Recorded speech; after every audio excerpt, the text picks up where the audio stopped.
That collision of the short-term gains and the long-term planning is ultimately the humbling of Hollywood here.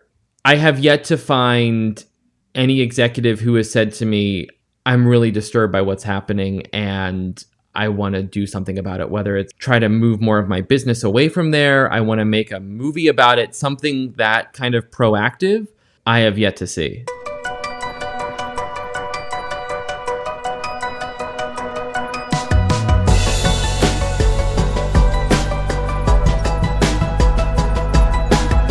On this podcast, we spend a lot of time discussing the rising threat from China in Cold War II. We've done episodes with Matt Pottinger and Admiral Stravidis. We've also had an episode on the future of the movie industry with John Podhoretz. But what do China, and specifically Cold War II, and Hollywood have to do with one another? You may not have realized it, but when you watch movies like Skyfall or Mission Impossible 3 or almost a decade ago, World War Z, to name a few, you're watching a strange relationship at work between the Chinese Communist Party and one of America's most influential exporters. It's the fascinating and richly reported story told by Erich Schwartzel in his new book, Red Carpet: Hollywood, China, and the Global Battle for Cultural Supremacy. Erich has reported on the film industry for the past decade for the Wall Street Journal. He's based in the journal's LA bureau. Previously, he worked for the Pittsburgh Post-Gazette, where he wrote extensively on the environment and the burgeoning energy industry there. To set this up, the dynamic we have today is that Hollywood often depends on two important inputs for their business model in making blockbuster films: capital from China to finance production of the films, and access to audiences in China. Basically, they want to be in Chinese movie theaters. And the Chinese Communist Party has, shall we say, strong views on the content of these films coming out of Hollywood. And they've been also trying to develop their own domestic movie-making market. As Erich writes in his book, China is now home to the #1 box office in the world, home to grosses that routinely near $1 billion, a market that's become too big to ignore and too lucrative to anger. That's Erich Schwartzel. This is Call Me Back.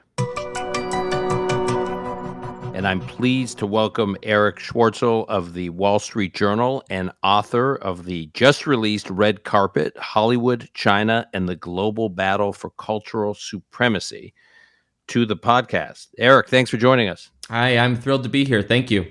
So I want just for our listeners to just set up the saga you write about, and I want to do that using these two bookends of your story, which you describe in the book. The first is the release of Top Gun in 1986 by Paramount, which was peak Reagan era America. I loved it. I probably watched it hundreds of times. During the pandemic, I made my kids watch it. I was a top. I can quote from it extensively, and was so anticipating with such excitement Top Gun 2, the sequel that's supposed to be released in May of this year, Maverick.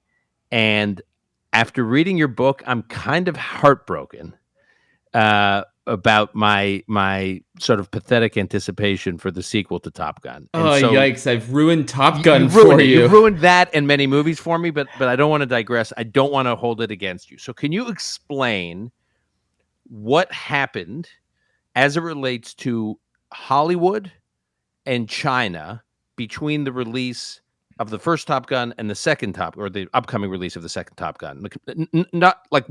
Just explain the Paramount's experience with that movie in dealing with China. Well, yeah, and I think the first thing to understand, as you said, is the first Top Gun comes out in 1986. It is the ultimate emblem of Reaganism on screen. The script is made with the collaboration of the U.S. Navy.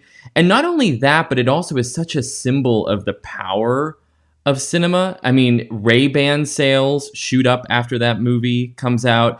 More men and women enlist in the armed forces after that movie comes out. It really, I think you wrote that there were recruiters for the Navy hanging out at movie theaters. Yeah, recruiters would wait outside the theater. So the movie actually was a more successful enlistment campaign than traditional enlistment campaigns were at that time. And this is also an era, I call it the rah-rah era of American movies, because they were the most powerful medium in the world. They were making hundreds of millions of dollars for these studios, and they were also presenting a very specific image of America to audiences around the world. And Tom Cruise in Top Gun is the pinnacle of that. Now, cut to 2017, 2018, when Paramount announces that they, like every studio in town, are dusting off the library, seeing what they can do to reboot some of these beloved franchises, and they announce a sequel that's going to star a much older Tom Cruise to Top Gun. And when promotional material for this new movie came out, people noticed a difference in the jacket that Tom Cruise's character Maverick, the perfectly named Maverick, wears in this movie. Because in the original film, the jacket has patches on the back that allude to the tour of the USS Galveston. Now, And just explain what the USS Galveston, the significance of that particular, the Galveston, as it relates to Pacific countries in the Pacific. right, so it sort of has these patches that represent its tour, including its presence in Japan and Taiwan.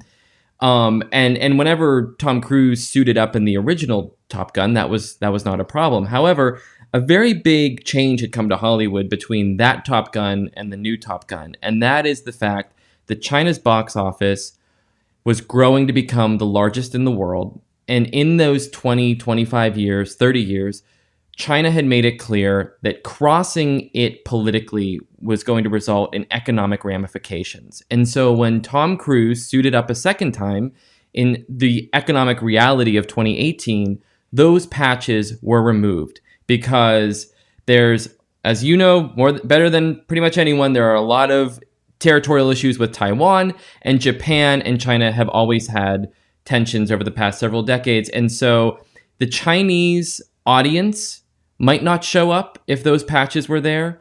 The Chinese censors might not let the movie into the country. And the Chinese financing that was funding the new Top Gun could also be jeopardized. And so the solution was a bit of an economic no-brainer. They took the patches off. And so suddenly you had this movie that, as you said, is this emblem of Americana on screen, instead bowing to the one China policy. So you write in the book, and I quote here, the arc of China's influence is evident in a single Hollywood franchise, Top Gun, in which the geopolitical tension of the next century came to be reflected in a 2-inch patch sewn onto a movie star's back or costume. So it started with Taiwan, right? The Chinese officials made it clear through, I think, intermediaries that they had a problem with Taiwan, which, being represented as an independent sovereign nation rather than reflected of the one China policy. And then while they were at it, they're like, we, from time to time, there's tensions between China and Japan. So it was conveyed, I think, through intermediaries that, it's probably not good to include Japan on there. And it was like bit by bit, the Paramount was being dictated to what could and couldn't be in Top Gun, the sequel. Right. I mean, it's like, I guess, while you have the sewing machine out, let's just take care of anything. And I think it speaks to a reality of working in Hollywood, or really, frankly, working in any business today that does work with China, which is the risk assessment, right? There's no edict coming from Beijing to take these patches off of Tom Cruise's jacket. But by now, Hollywood has absorbed so many cautionary tales from other studios that have run into trouble with similar political issues that a self-censorship has taken root.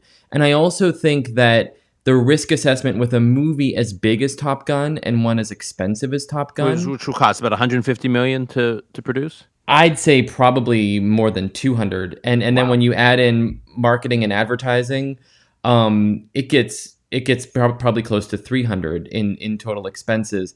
And a movie that big in today's Hollywood isn't greenlit without an expectation that it will make some money in China. And so you have to protect that access.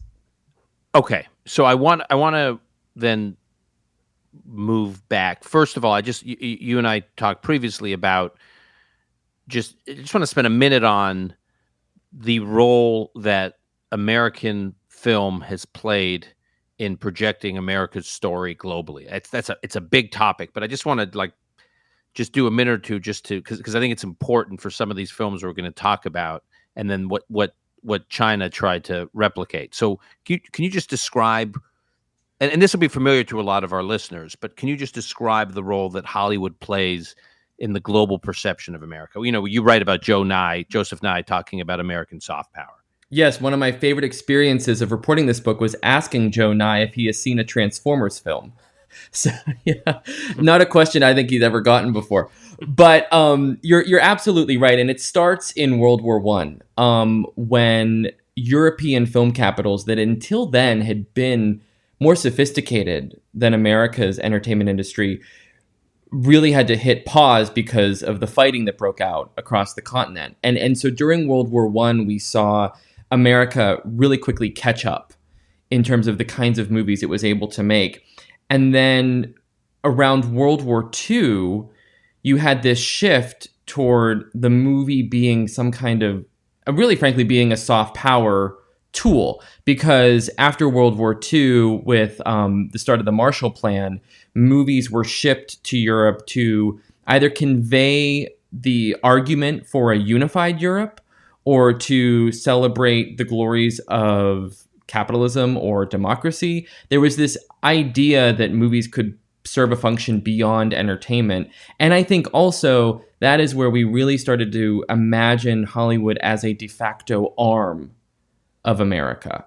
And certainly, of course, through the 70s with the rise of the American blockbuster, you have an economic domination along with that cultural domination, where no movies globally are making as much money. No movies are selling as many tickets as something like Jaws or Star Wars is.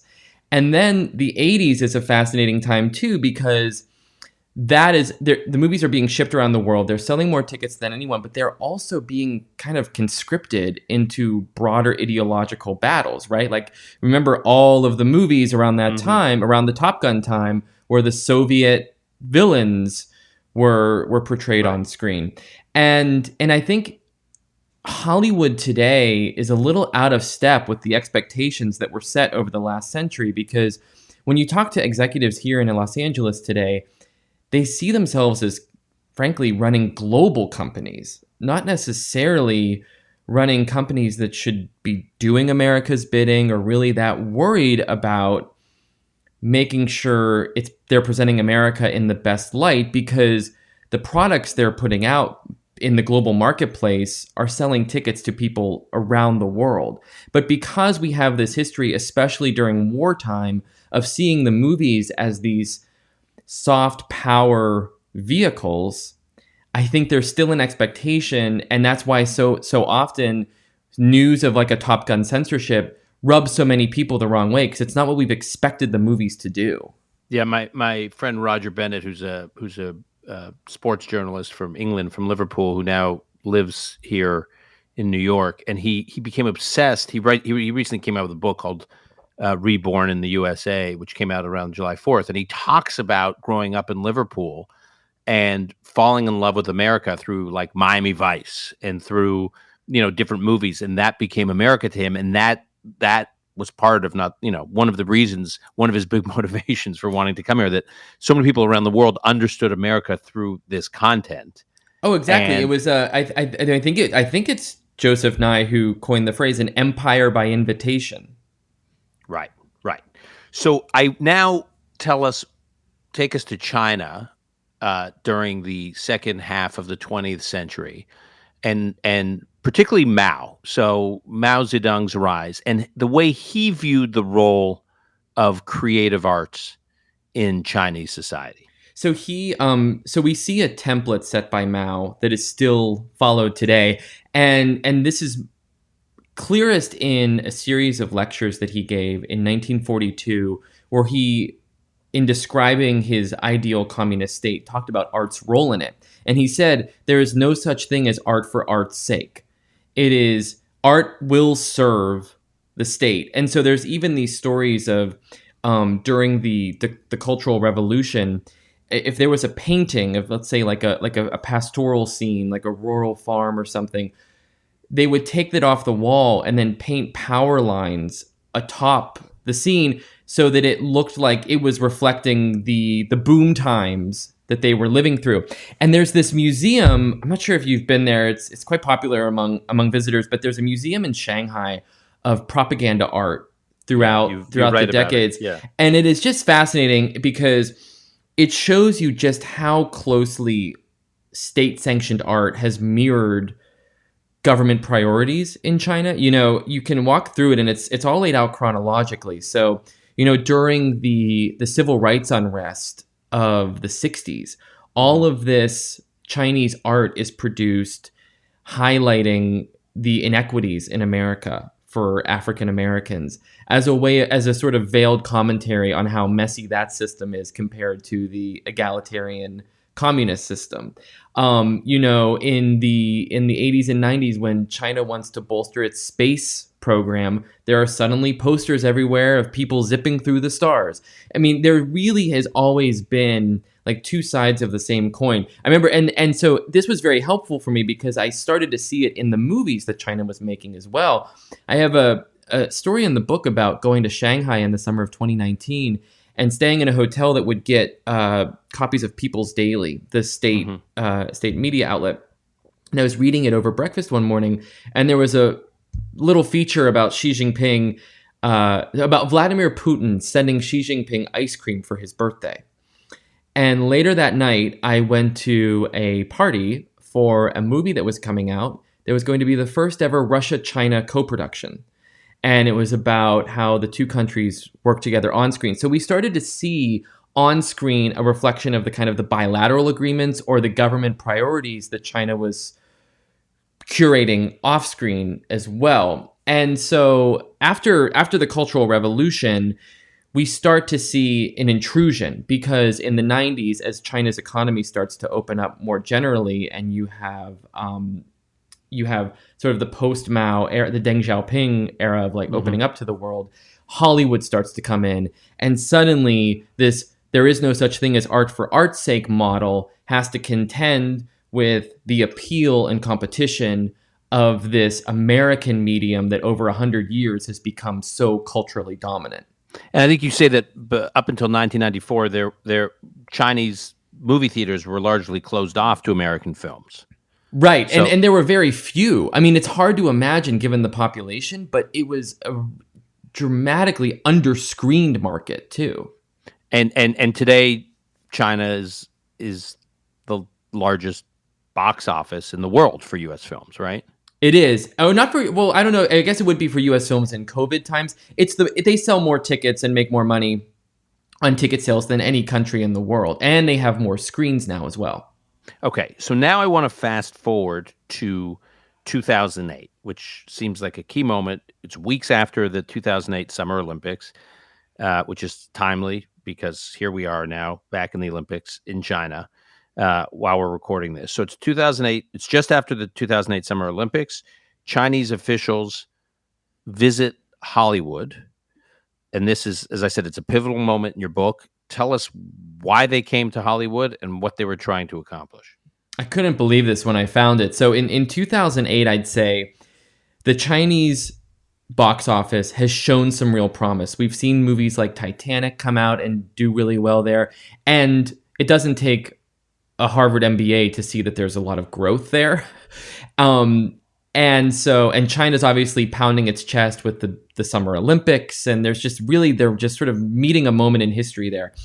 And sort of happening out of sight in a classroom at UCLA, a group of Chinese officials and entertainment executives travel to Los Angeles and literally sit in a classroom as studio executives, agents, and producers come through to tell them how the Hollywood system is set up and how it works. And one element that you hear a lot whenever you're talking about US-China economic ties is this concept of technology transfer and the requirement that access to the Chinese market or financing from Chinese firms is going to require kind of handing over of technology and know-how. And it's very easy to understand when you're talking about Boeing, how that works. But a question I've always had is, well, how do you transfer the technology of storytelling and the appeal of hearts and minds campaigns? How does that work? And here you had Chinese officials sitting in a classroom taking notes on how movies are put together and how studio systems work, how they release the films into theaters, how they market the films. And it's really the start of a decade of technology transfer that we start to see, where in exchange for access to the Chinese market or the Chinese financing, or frankly, just like a giant payday in China, Hollywood screenwriters, directors, producers, fight choreographers, special effects folks, they're going and working in China and helping China build a competitor to America. Right. I mean, it's like Hollywood was giving China like a masterclass on how to eat our lunch Right.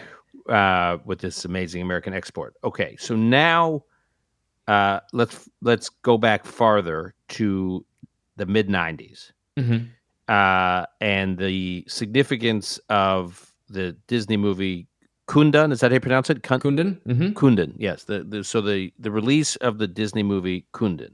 So this film caused huge heartache between the Chinese Communist Party, Chinese government, and Hollywood, and specifically Disney. So explain what was going on. This is while China was, in its campaign to join the WTO. China was trying to modernize, to integrate into the world, and there's this huge confrontation, this huge blow up between China and Disney. That's right. And so this is 1997. So Hollywood films have been exported to China at this point for 3 years. They send about 10 titles a year, and $3 million is like a record-setting gross. I mean, this is not a market that any studio chief is paying attention to, really. And Disney, through some machinations, inherits this movie that Martin Scorsese is making about a young Dalai Lama in Tibet. And it is shooting for one day when an official from the Chinese embassy calls Disney's general line and is directed to the C-suite. And this official informs the Disney executive on the line that this is going to be a major problem because China does not want to see an American movie valorize the Dalai Lama. They do not want to see a movie that explores that chapter in Chinese history or portrays it in a way that they wouldn't approve of. And this catches the executives off guard because this is not, first of all, it's just not a market they think about when they're greenlighting movies. And this is, even if it was on their mind, this is not a movie they would think would go to China anyway. And so they think they're in the clear, but there are larger issues. So you might think like, well, why can't they just buzz off and make the movie? Well, there are larger issues at play because Disney at this time is trying to get a TV channel into China. Mm-hmm. They know that there's, as one person put it, there's a lot of money under the mattress over there. Mm-hmm. And they're also already in talks about a potential theme park on the mainland. And so and Disney, according to your reporting, Disney at the time had viewed China's one-child policy actually as a big market opportunity for Disney because people had more money because they weren't having a lot of kids and kids were at home alone needing to be entertained. Right. And they had, every child had 2 sets of grandparents. There was all this focus that people could put on one child. And also, there was a middle class that didn't exist, several years prior.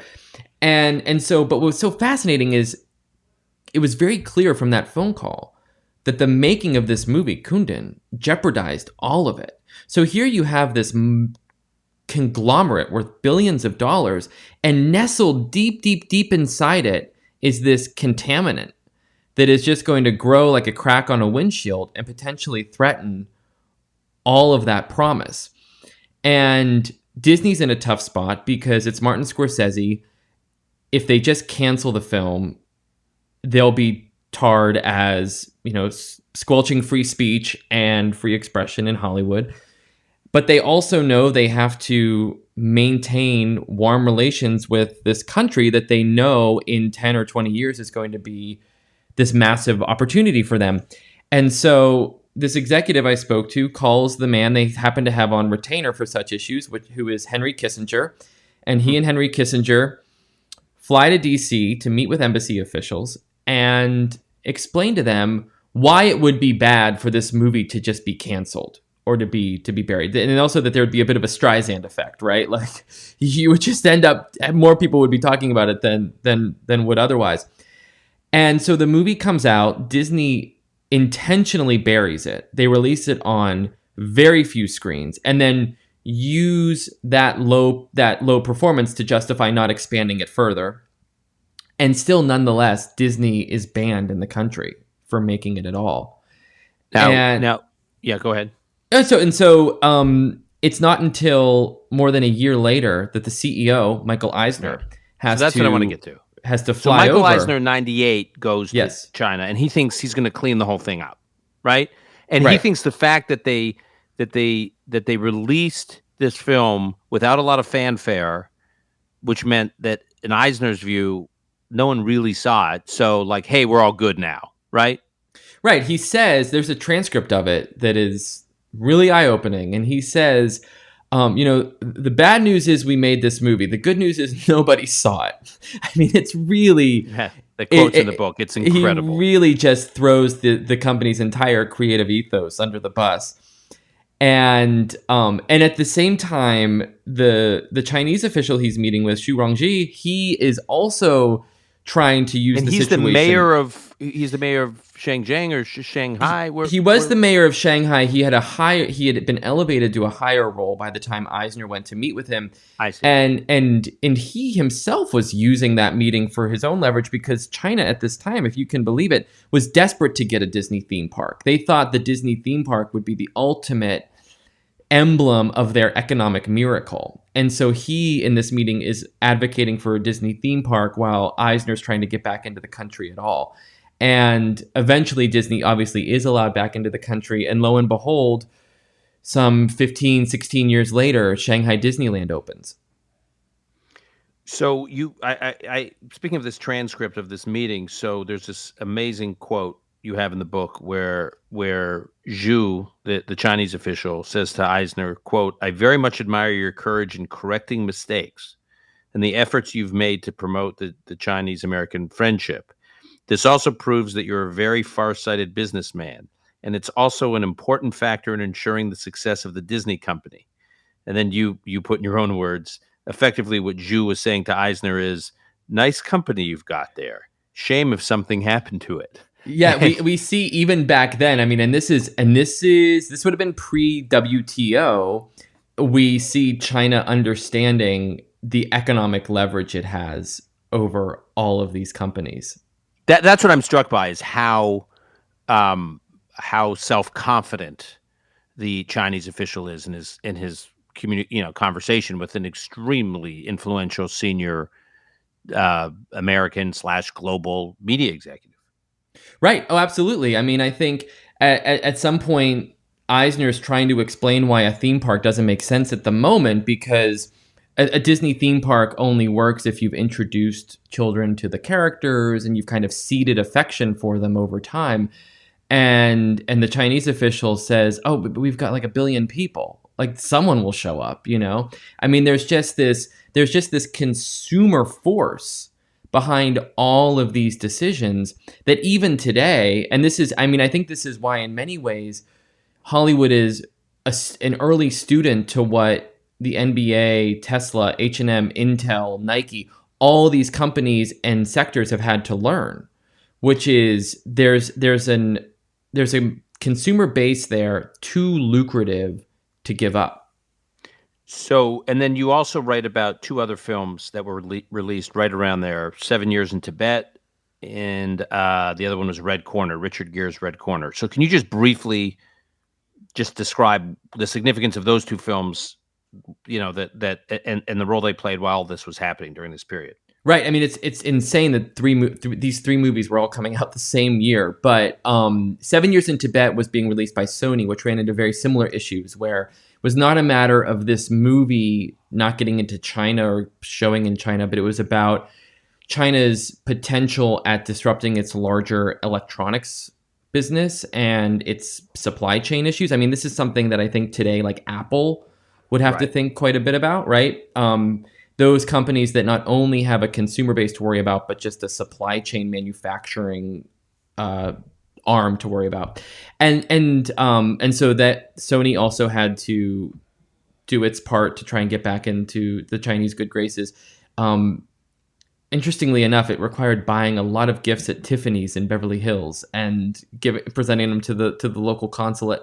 And then Red Corner, which was a movie released by MGM, was not about the Dalai Lama, but it starred Richard Gere, who even then was probably Hollywood's most famous and vocal critic of the Chinese regime, because he was such a proponent of Buddhism and a close friend to the Dalai Lama. And so whenever he was on his publicity campaign for this movie, which is about an American executive who goes to China and kind of gets wrapped up in this awful legal horror, he was very vocal about the regime and what he considered the horrendous human rights abuses. And he was, just to be Tibet. clear, he was doing this while, again, there was the 90s. I mean, people forget now because the relationship between China and the U.S. has gotten so tense. But at the period, at this time, there's a lot of excitement about China joining the WTO. You know, President Jiang Zemin, visited Washington. Clinton hosted him. President Clinton hosted him. First time a Chinese leader had visited the U.S. since, Deng Xiaoping had come in 1979. It was like this. There was just, I was working Washington at the time on Capitol Hill. There was in the 90s, there was a lot of excitement about, I think misplaced, but there was a lot of excitement about China's integration into the global economy and locking arms with Washington. Oh And yeah, Richard Gere was like the skunk at the garden party. Oh yeah. He kept bursting the bubble. I mean, I think at the state dinner at the visit you referenced, he held a quote stateless dinner across the street where he was trying to bring attention. You're right. That was one thing, and this is why in some circles it's considered like one of the biggest foreign policy blunders in recent history. There was this incredible sense of optimism and this hope among from everyone from Bill Clinton to Rupert Murdoch, that this kind of entry into the WTO would usher in a more democratic regime, and certainly the movies were seen as a potential tool in that campaign, that getting Hollywood films into China would sell America or sell democracy or sell the West as well as anything could. And at the same or in the last couple of decades, we've also seen these Chinese films. So like you talk about how the business model was such that, initially that these US films didn't depend on the Chinese audience, the Chinese market. And then you write about how these tentpole films became so expensive to produce that they needed other sources of capital. So they needed capital from China and they needed access to this growing Chinese market. But at the same time, as you talk about that meeting, the crash course after the 2008 Olympics, where the Chinese are learning how to do Hollywood, suddenly there's this flourishing Chinese movie scene in Chinese movie theaters, to the point that they don't need American films anymore. The Wolf Warrior film, there's all these films being made. So that's its own thing going on. It just becomes, there's this flourishing over the last couple of decades Chinese movie making scene. Yeah, exactly. I mean, whenever Hollywood films were first coming into China, they were considered so much better than Chinese movies that the government had to put all these controls on their distribution to make sure that at the end of the year, Chinese movies always made more than American movies. So one of the big priorities of the Communist Party was like always making it seem like, given the choice, Chinese audiences would flock to Chinese movies sooner than they would American movies. So they would have blackout dates. They still do. They have blackout dates where if there's like a popular week of movie going, there's no imported film, so only Chinese markets get the run of the multiplex. They also will sometimes stack movie releases. So if there are 2 or 3 major Hollywood films coming out, they'll release them on the same day so they cannibalize one another's grosses. And so at the end of the year, lo and behold, oh, look, Chinese movies accounted for 51% of grosses this year. China remains the dominant film industry in its home country. But over time, the Chinese movies got better and better and more commercial. And you still had the medicinal propaganda films, but you also had movies that I think of as kind of like our Amblin films, like the films of the 80s, lighter comedies or domestic dramas or coming of age stories. These movies started to get more and more sophisticated in China, and understandably, Chinese audiences started to prefer them. I mean, I always ask people, how often, do we expect American moviegoers to go see a Chinese version of Davy Crockett? It makes sense that they would want to see their stories, their stars, their myths and legends. And as the movies got better, there was a shift toward those films where now regularly Chinese movies will gross $500, $600, $700 million in their home market alone. And Hollywood movies, when they are allowed in by the officials, still prove popular. But there's no question that at the end of every year, the top 10 highest grossing films are mostly Chinese titles at this point. And is it their hope that these films will also begin to have at some point the global reach so not just domestic reach, but global reach, domestic meaning in China, but also global reach films like the success that Korea has had, for instance, with, Parasite and Squid Game, that actually China becomes associated with these brand names, these brand titles globally, not just servicing the massive audience inside China. Oh yeah, and the example of Korea right now is particularly relevant. I think Korea has at this moment what China wants, and it's the final leg of the campaign, which is making movies that it can export around the world, and frankly, just sort of fulfilling that last element of Hollywood's soft power playbook, which is selling China to the world through movies and TV shows.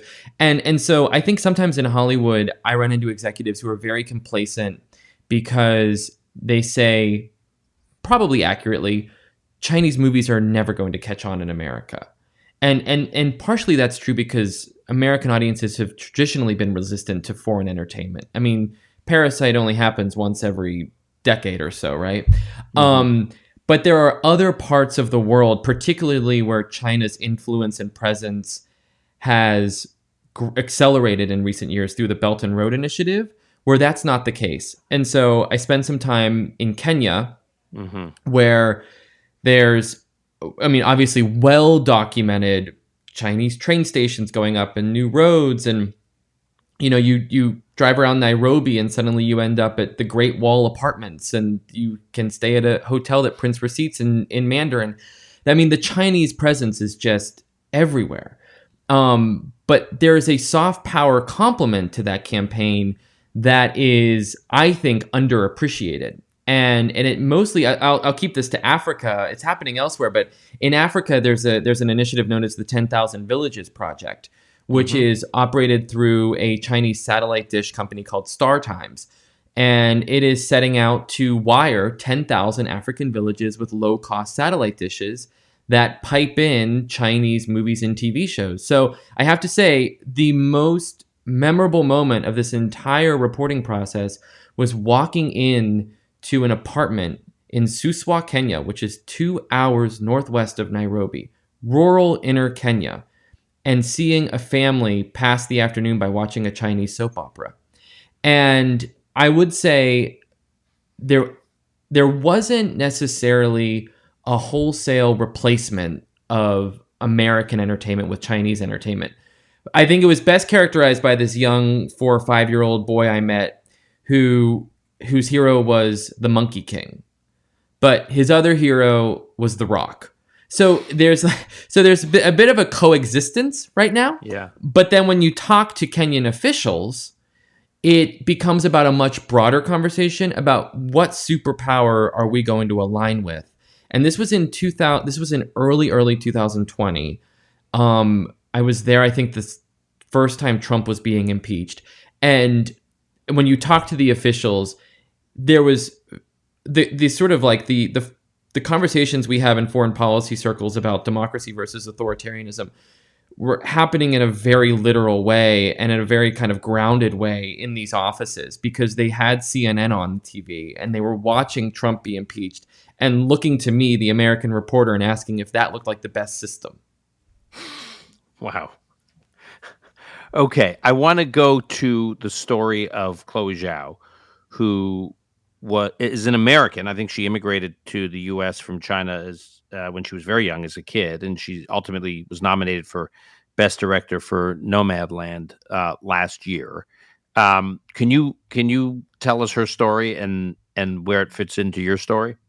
Sure. So she's the daughter of a Chinese industrialist who was educated largely in the West, and as you said, really found quick critical acclaim in Hollywood.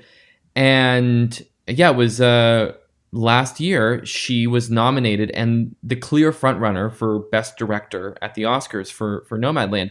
Fascinatingly, a movie about how America doesn't take care of its, it's most vulnerable people. Global financial crisis story. I mean, according to these screenwriters of America, of the part of America left behind after the 2008 crisis. I mean, I think they even leave a town called Empire. Something, there's something like that, something like that. And so Chloe Zhao at one point, this was China's ultimate entertainment goal, was getting an Oscar and getting a Chinese presence at the Academy Awards.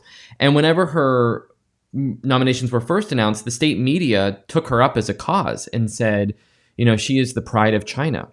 And then comments that Chloe Zhao made in 2012, so almost a decade earlier, unsurfaced. And they were comments she made in a Q&A with frankly, a relatively obscure industry publication about how growing up in China, I believe the quote was that it was a place with lies everywhere.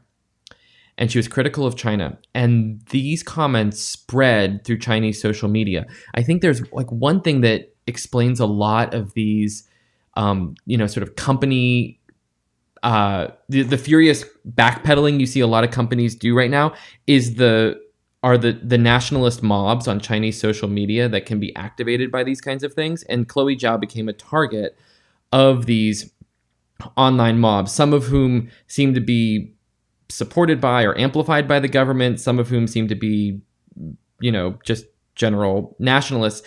And the entire presence of Chloe Zhao was essentially scrubbed from the Chinese internet. And when she did eventually win the Oscar, no one in China looking through official channels even knew about it. And it's this fascinating example of a Chinese woman leaving China, coming to Los Angeles, reaching the pinnacle of her field, and yet still having to answer to Beijing rules. So Chloe Zhao, my understanding, so the quote or the article that had this quote was, you said it's an obscure industry rag called Filmmaker. Yes. And it doesn't have a big online presence, really. I mean, this article you couldn't find online, and there were these stories about the remaining hard copies of the issue that had the article that had her quote critical of China were being, like, people were scouring to get them. And there is reporting that it was Disney that was trying to do it because Disney had signed Chloe Zhao to work on the Eternals. Right. So do you think Disney, again, coming back to your earlier story about Disney, I mean, do you think Disney was hiring her as a director in part because they thought, oh my gosh, before this quote surfaced, they hired her to direct the Eternals because they thought, oh, well, this will help us in China. Oh, absolutely.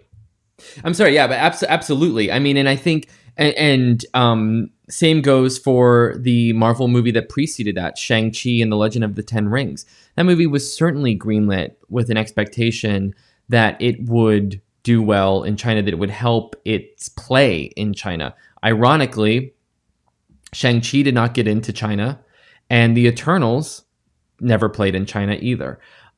So we're at a moment right now, especially as tensions are so high between the two countries, where it just feels like any effort to appeal to the market ends up backfiring.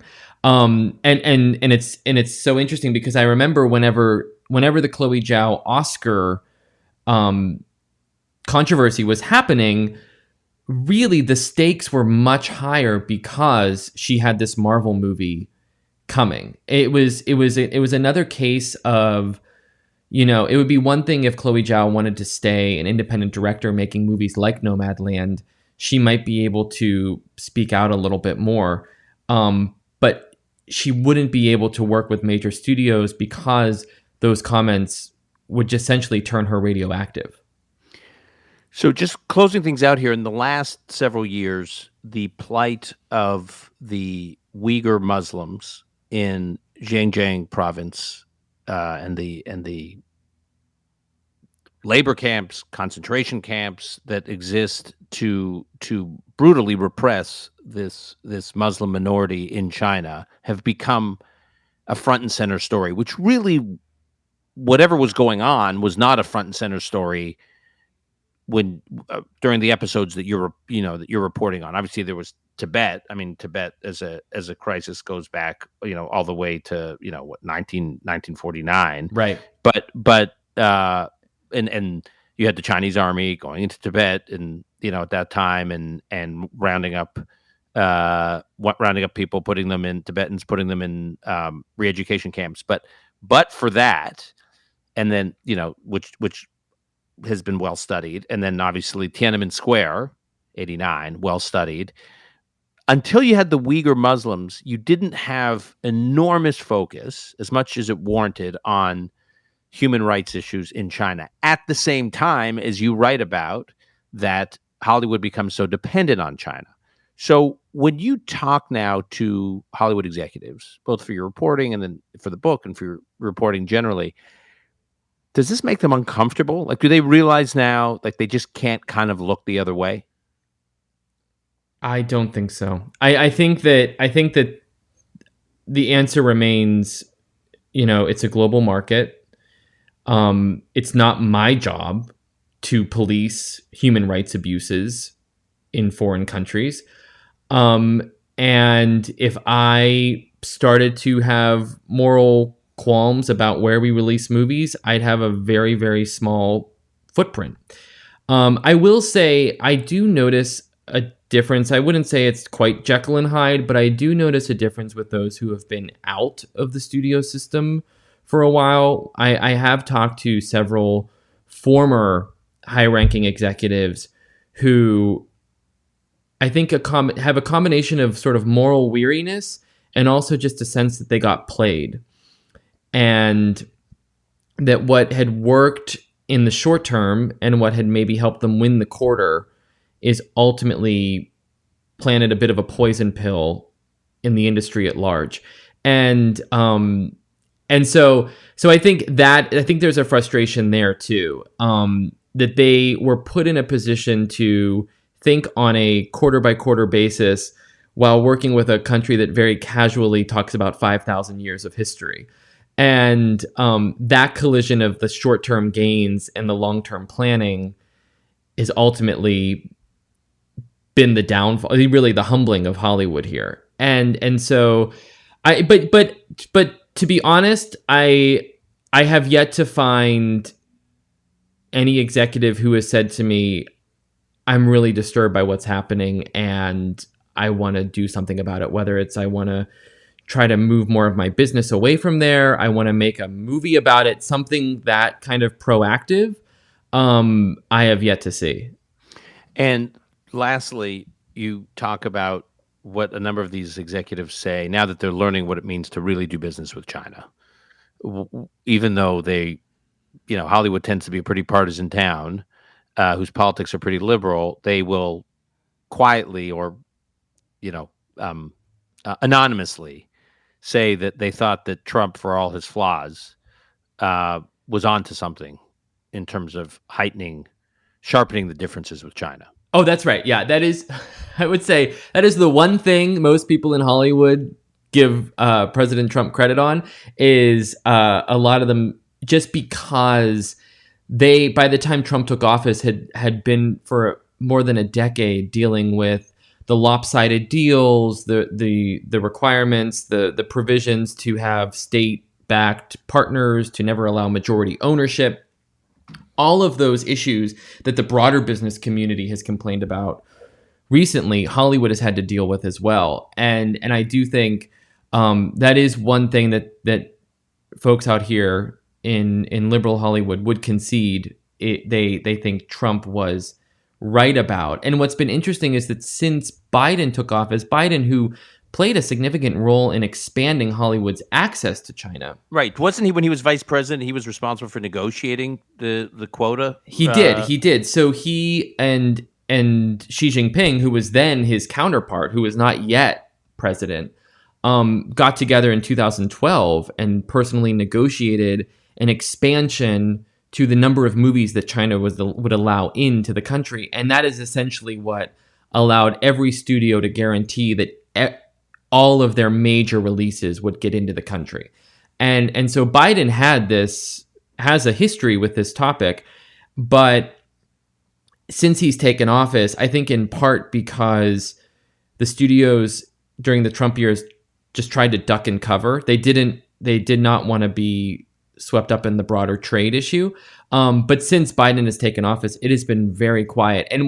But it'll be interesting because it's not really tenable, because for the past year or so, Dan, one major movie after another has been rejected by Chinese officials. And the studios right now are looking at some really glaring gaps in their balance sheets about what they expected to get out of the Chinese box office and what they're actually getting. And if that doesn't change, it's going to force a real reckoning on how exactly their business plans are drawn up and whether they continue to keep trying to get these movies into China. This Spider-Man movie that's made a gazillion dollars this year was absolutely greenlit with the intention of playing in China, and it's never screened there.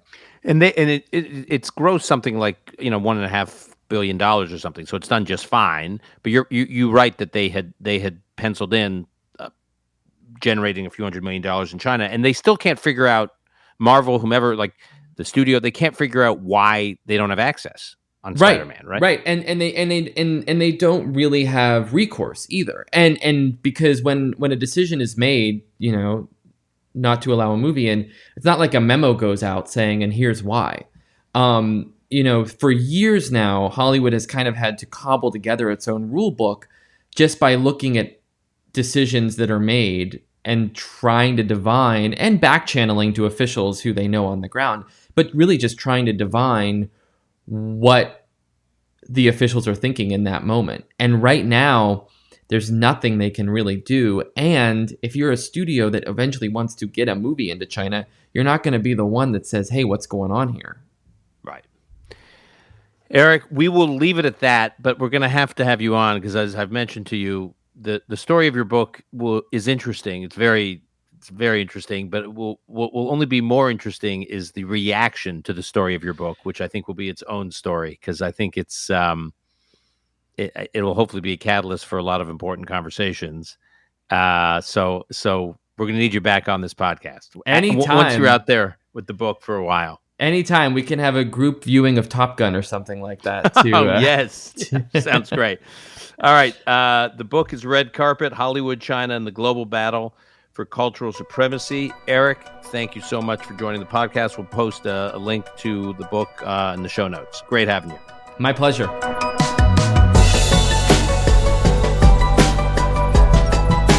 That's our show for today. To follow Erich Schwartzel, you can find him at WSJ.com, all his reporting at the Wall Street Journal. And then also you can follow him on Twitter at Erich Schwartzel, ERICHSCHWARTZEL.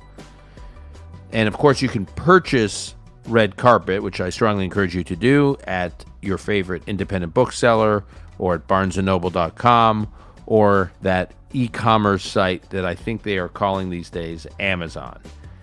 Call Me Back is produced by Alon Benatar. Until next time, I'm your host, Dan Senor.